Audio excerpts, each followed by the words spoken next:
Hello everyone and welcome back to DCM, Doritos Connections, and Mountain Dew, your favorite local video game show. I am your host, Howard. I'm your co-host, David. And let's start off with the news. I do like me some news.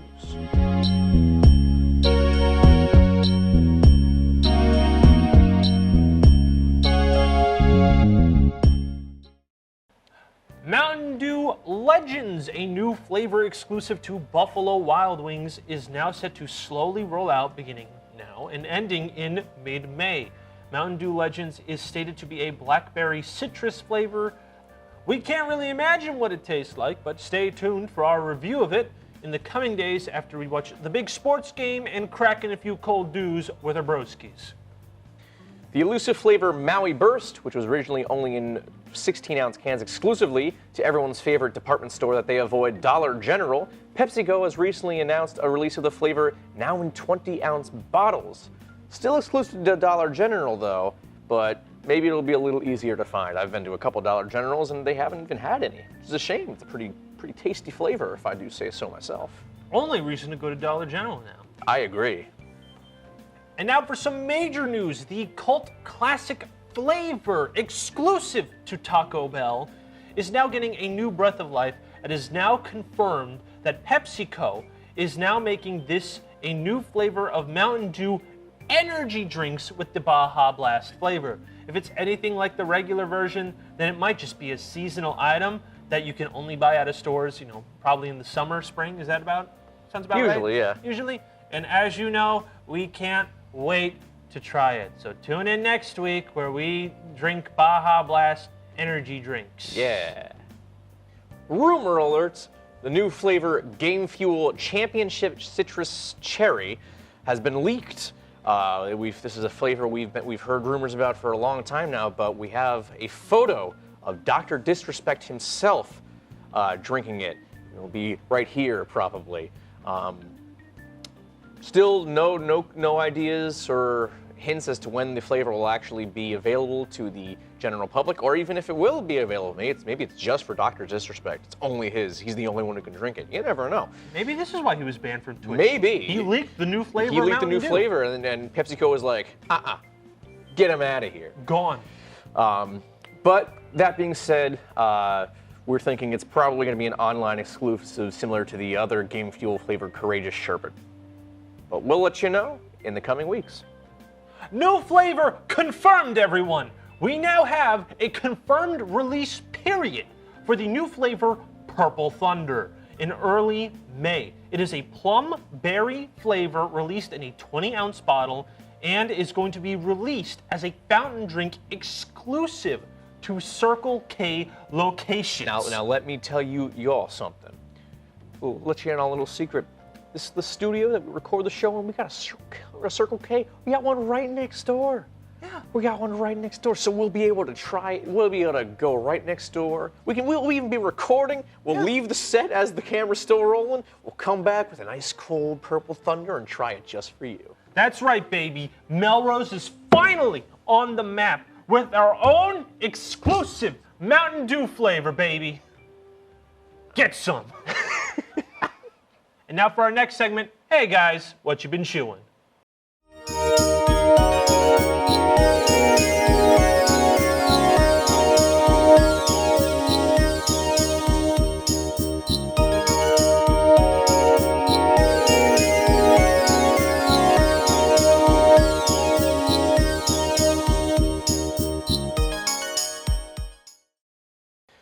Well, today we've got something really cool for you to. We're not just gonna tell you about what we've been chewing. We're actually gonna chew it for you. Yeah. That sounds disgusting. Yeah, like you're a baby bird. But we've got some goodies for you. Yeah, we got some. So first up, we have the no longer exclusive to Speedway Mountain Dew Spark that we'll be trying. Ooh, interesting. It's a raspberry lemonade flavor. Interesting. And we also have Doritos Tangy Pickle and the Doritos Flamin' Hot Cool Ranch. Now, these are all flavors that I have been dying to crunch, chug, and repeat on daily, so I really hope these are good. So do I. So how do you want to go about this first? All right. You know what? What are we thinking? What do you think would be the worst one to have? Would it be the tangy pickle? I'm not big on pickle flavor. I love pickles. I don't like pickle flavor, so maybe the worst one to have would be the tangy pickle. We are going to start off with our What You Been Chewing segment on tangy pickle. All right, well, good impression right off the bat. Smells like tortilla chips and vinegar. So I guess I wasn't expecting it, so it just went. All right, so I'll take one. I'll let you take one. All right, hold on. Above the camera, tip the chip. Tip the chip. Crunch, chug, repeat, brother.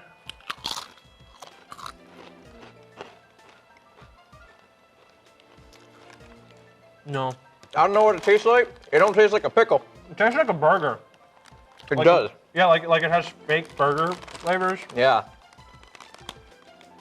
It says sour crunch, but this tastes more like a bread and butter pickle. Yeah, it tastes like a regular sweet pickle or something, or it does not taste like a sour pickle at all. No. Wow. It's not as bad as I was expecting it to be. Yeah, no, I was expecting this to be a lot worse. Yeah. The vinegar threw me off, but this is just mildly disappointing, to be totally fair. Because it really does just taste like they had a burger chip a long time ago. Doritos? Mm-hmm. Yeah, it was the late night cheeseburger. Yeah. Well, that was it was part of like a different line, wasn't it? It was like Doritos after hours or something. Yeah. And that was the only flavor they had in that line because it didn't do well. No, they had a pizza one too. Oh, did they? Oh, okay. It was either a pizza or a taco. It was one of those, but they had two. It was two. But yeah, it just kind of tastes like that with more more sweet, pickle. Yeah, more pickle. All right, so how many bags out of 10 do you rate this? You know, I'm a little torn because I don't hate it, but I don't really like it either. Though I will say the more I eat it, the more I do kind of like it. Yeah, I'm thinking it's like a 5 bags out of 10. Yeah. 5 bags out of 10, is that fair? 5 seems good. Wow, way to have it the most disappointing start to What You've Been Chewing. I know. So I think we should move on to the Mountain Dew Spark to kind of, cleanse our palate. All right, so give me some background on Mountain Dew Spark. So Spark isn't actually a new flavor. Spark, I think 2 years ago or 1 year ago, debuted as a Speedway exclusive to Speedway gas stations. Because that's what I love, exclusive gas station Mountain Dew. Well, we're gonna get our own soon. That's so right. That's right. It's a raspberry lemonade flavor. I remember it being pretty good, not great, not like something like good old Dew SA right here. I remember it being pretty good, but I remember it didn't have that overwhelming Mountain Dew flavor. It actually tasted like something other than Mountain Dew. But now it's available everywhere. It's not just Speedway. So let's. Hold on. Dude, there's 153% of daily sugars you should have. Wow. Jesus. That's a lot of sugar. Hold on. Which one's this one? This one's Melon Major. How much is this? 140. Hold on. 151 for the Dew SA. 153. Dude, it's like the Da Vinci Code of diabetes. 146 for Voodoo. 152 for what's this one? Code Red. 154 for Classic. All right, so this is gonna probably give us diabetes. Yeah, probably. All righty. But let's crack it open. Cracking open a cold Dew. Oh, hold on. Put it right from the mic for the. There we go. Oh. It smells like raspberry lemonade. Oh wow, it does. All right. Okay. All right. Oh, yeah. Here we go. Crunch, chug, repeat, brother. Yeah, that's not bad. Not bad. That's not bad. I'm not really. See, the thing is, this tastes exactly like lemonade, but it's carbonated, which throws me off. Yeah, I'm not huge on carbonated lemonade usually, unless I'm like mixing a carbonated drink into lemonade, at which point, because I'm doing it of my own volition. Yeah, you're writing your own death sentence. But no, that's actually not bad. This is actually really not bad. You're right, it does not taste like Mountain Dew at all. It doesn't, and that's what I like, because we love Mountain Dew, as you can see. Yeah, show title. But the problem is a lot of their flavors, they have that inherent Mountain Dew taste that kind of throws the rest of the flavor of the drink off. So when something like Spark comes along, it's actually kind of refreshing in the fact that it doesn't have that flavor. It actually tastes like something different, which is nice. How many bottles are we rating this out of, you think? How many bottles? I'm thinking like a 6.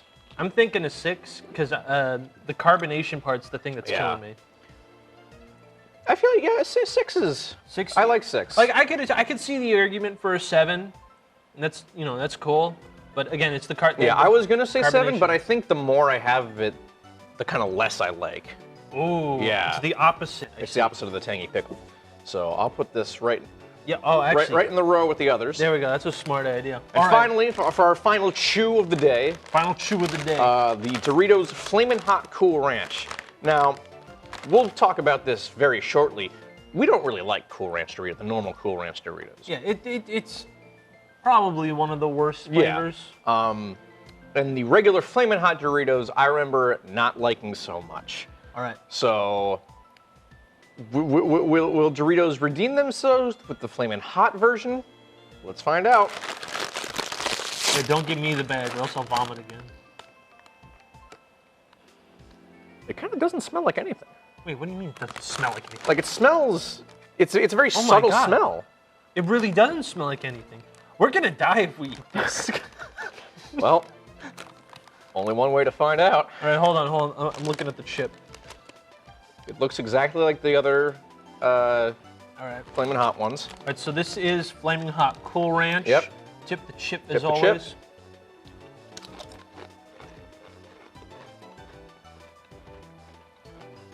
I'm waiting for the Flaming Hot part to kind of kick in, and it's not. It's not. Oh, it's very slow.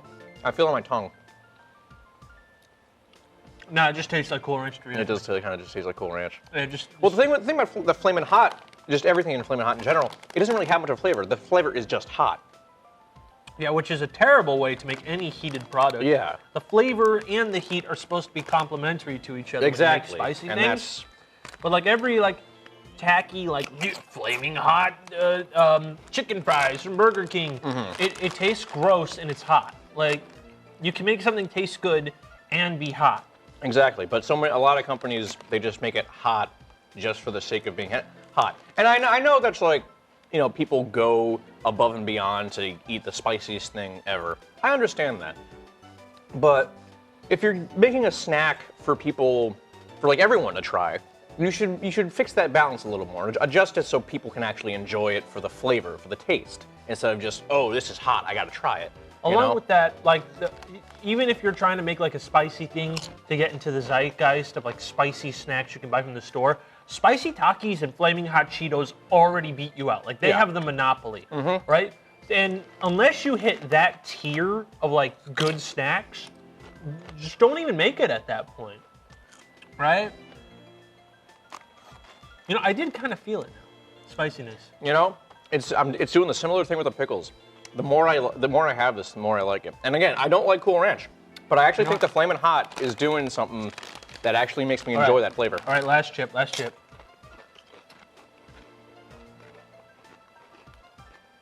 You know what? I know why I'm enjoying this more than the Cool Ranch. Because the heat's kind of kicking in, and it's nulling the flavor of what it actually is a Cool Ranch Dorito with Flaming Hot dust on it. So I don't know about you. I'm willing to go as high as an 8 on this, honestly. I am not going as high as an 8. You are high. You are high on Cool Ranch Doritos. High on Cool Ranch dust. Dorito dust sniffing Dave. So how do you want to do this then? Well, you can give it an 8. I'm giving this thing a 6. Okay. It's fine. It's fine. I guess I'm willing to go as high as an 8. I don't know if I'd go with it. I think 7 is what I'm going to end up giving it. That's more fair.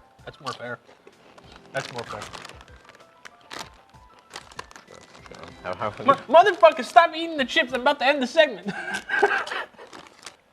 Right now, time for our first segment. An actually weird one. Apparently, Mountain Dew canceled a flavor that was a movie tie-in for the newest movie, The Batman. Apparently, the Bat Calzone was okay. The Batman Calzone was okayed, but not this flavor. Can you tell me more about this flavor, Dave? So this flavor was we first saw the trademark of it a little over a year ago because initially the Batman was supposed to come out a little over a year ago, but we live in a pandemic hellscape, so that ended up getting pushed back. So I guess what happened was because the film got pushed back, the drink that called Riddler's Brew was pushed back, and I guess ultimately canceled.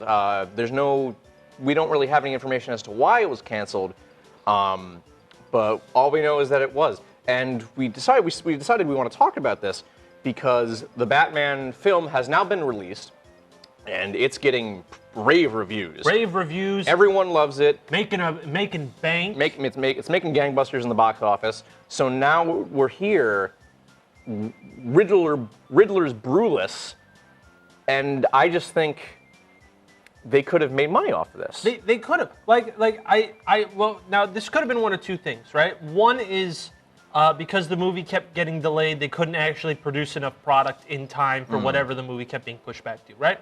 That's one reasoning. And if that's the case, that's fine. It's totally fine. Yeah. I get it. But if it's because they didn't think the movie would be a success, that's like it's a Batman movie. That's like shooting like your foot as you're about to go for the marathon. And the thing is, this would not have been the first Batman tie-in for Mountain Dew. Wait, there's been more than one? Back when The Dark Knight Rises came out, they had Dark Berry. I don't recall that being very good, because it has been 10 years since that movie came out. Oh, but yeah. 2012. But still, there is precedence for a Batman Mountain Dew tie-in. So we will probably never know why it was actually canceled to begin with. We can just speculate, which is what we're doing now. But I feel like it was a missed opportunity to have that flavor canceled. Disappointing we didn't get one of the worst names you could have for a Mountain Dew flavor, Riddler's Brew. Yeah. Maybe if this was like the 1960s Riddler, that'd be more appropriate. How do we make a tie-in flavor for our Zodiac Killer inspired take on the Riddler? I know. Let's call it a brew. like a witch. Got to go to the convenience store to get some Riddler's Brew. Oh boy, but who knows? Maybe we would have been trying Riddler's Brew instead of Spark had the flavor not been canceled. Universe works in mysterious ways. Sure does. In our next segment, we have to have a heart-to-heart with everyone here. Yeah. Guys, what's up with the Cool Ranch? I have never met anyone that says Cool Ranch is their objectively best flavor of Dorito. It's like our least liked Dorito. Yeah. So I have to ask, why does Dorito constantly, the Frito-Lay company constantly, push Cool Ranch as the second best flavor? Like, anytime you buy one of those, variety packs, it's always nacho cheese and Cool Ranch. Nacho cheese and Cool Ranch. Never a different flavor. And the thing is, it doesn't taste like ranch. Doesn't even taste close like ranch. Doesn't even taste cool. No, it doesn't. Doesn't. Now, do you know, this is kind of an aside, do you know what it's called in other countries? What? It's called Cool American. It's not called Cool Ranch in other countries, it's called Cool American. We have to stop this debate right now. I can't be besmirching our great nation like this. I can't. I really can't. Cut this. Cut it. And now, of course, we have to finally round it all up. We're going to take a look back at Doritos licensed games. Now, we're going to specifically talk about ones that were made for the Xbox Live Arcade program, which ran from like 2006 to like 2015, just about. So you think you all buy digital games now, right? But this was actually one of the popular beginnings of it. Not the first, but the beginnings, the Xbox Live Arcade. And it was a program in which smaller games could be released for digital only on that you could buy over the internet, which at the time that was unheard of. Yeah. And Doritos decided, after Burger King made 3 of them, they wanted to get in on this. They wanted to get in on this. I this. don't blame them. So we're going to go over all of them. Now, most of these were made because of a fun fact, an actual contest where the ideas for these games would be pushed by whoever won this contest. So we're going to start with the first one called Doritos Dash of Destruction. Now, full disclosure, I don't even remember this one. Yes, but The other ones I remember. so this one was made by Ninja Bee in December 17th, 2008. You may remember Ninja Bee as they made a bunch of XBLA classics such as Band of Bugs and all the Kefling games, which if you're a hardcore Xbox Live arcade archivist, you should know who Ninja Bee are. But this was actually one of the games that was made ideas with a contest. And what it is you're like a T-Rex, and you gotta destroy cars for their Doritos. My bad, I do remember this one. Yeah. And then, or you could play as the car and then get Doritos and avoid the dinosaurs. I think I thought this was a Burger King game instead of Doritos. Ah, okay, I understand. That's where my confusion was coming from. So I understand. So essentially, this game is actually known for being at the time, one of the easiest games to platinum. You want to know how I know that? Because Doritos Dash of Destruction was the first game I ever platinumed to my Xbox 360. I came over with a burnt disc that had the game on it, and we spent 18 minutes and we platinumed it.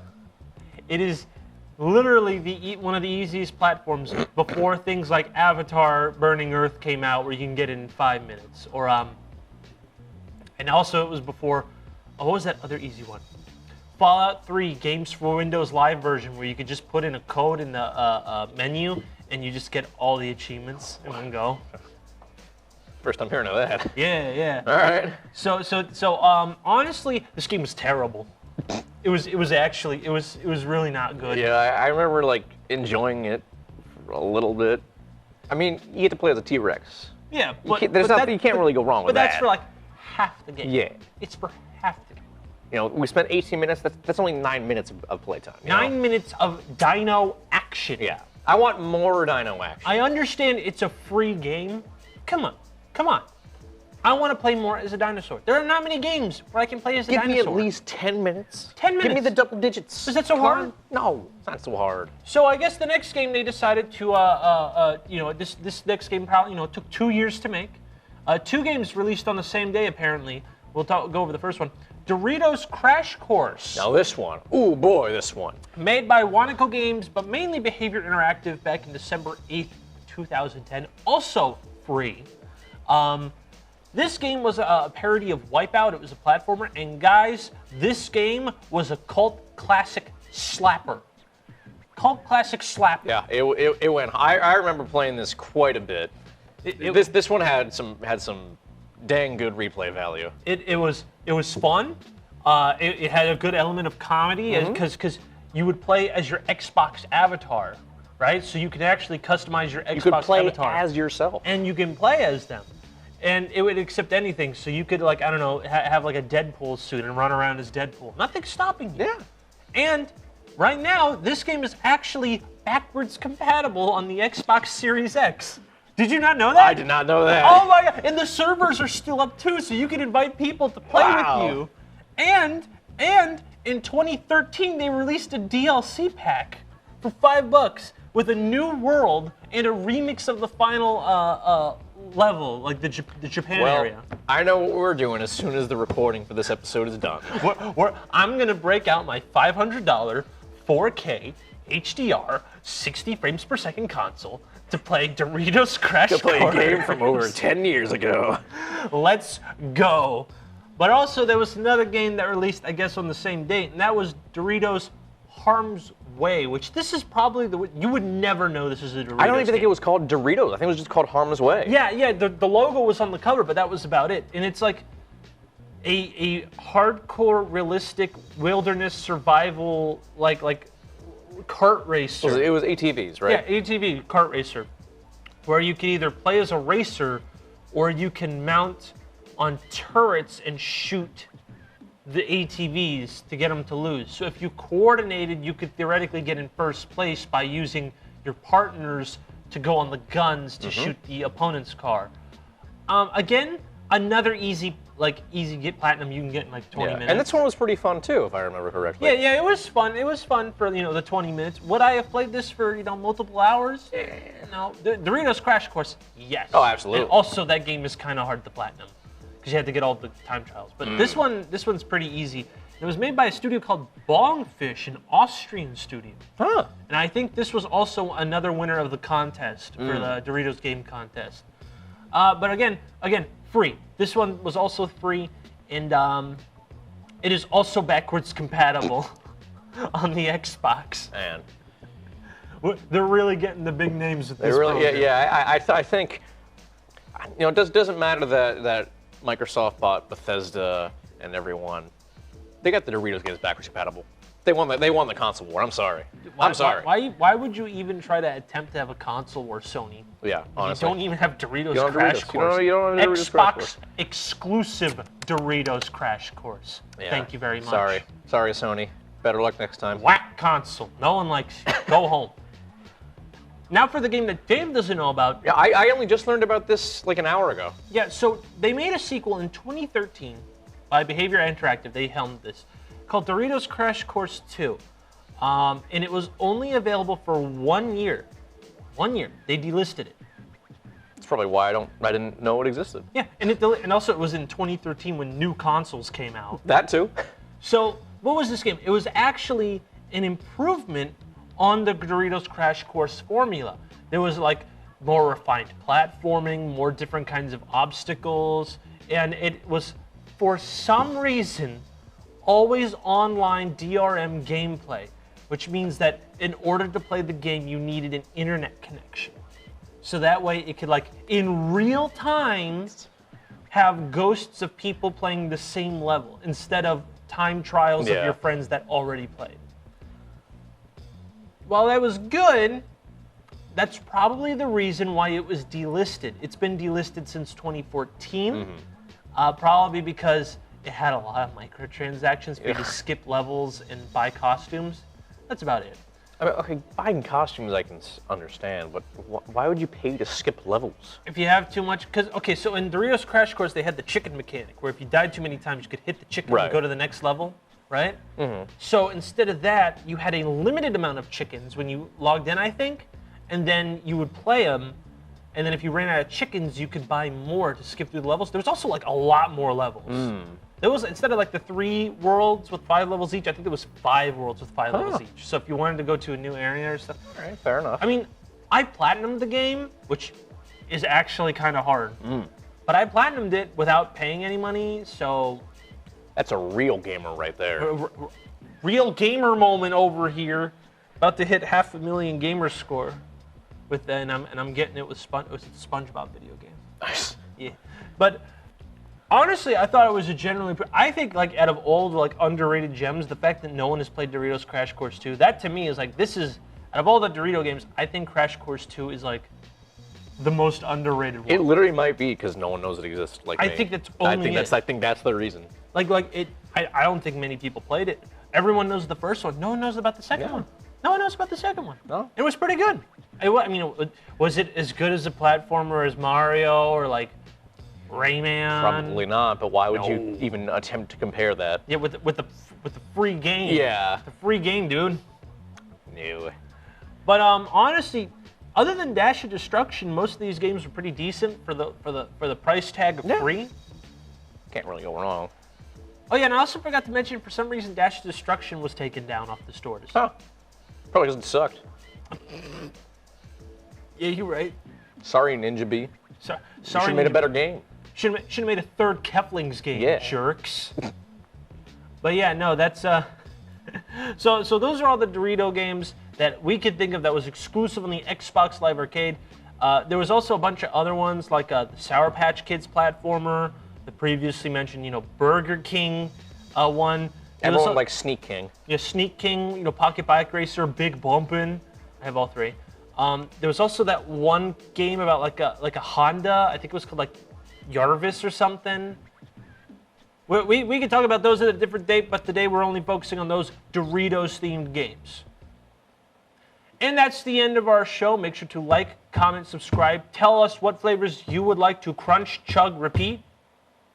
And we'll get back to you on all your favorite Doritos and Mountain Dew news. Absolutely.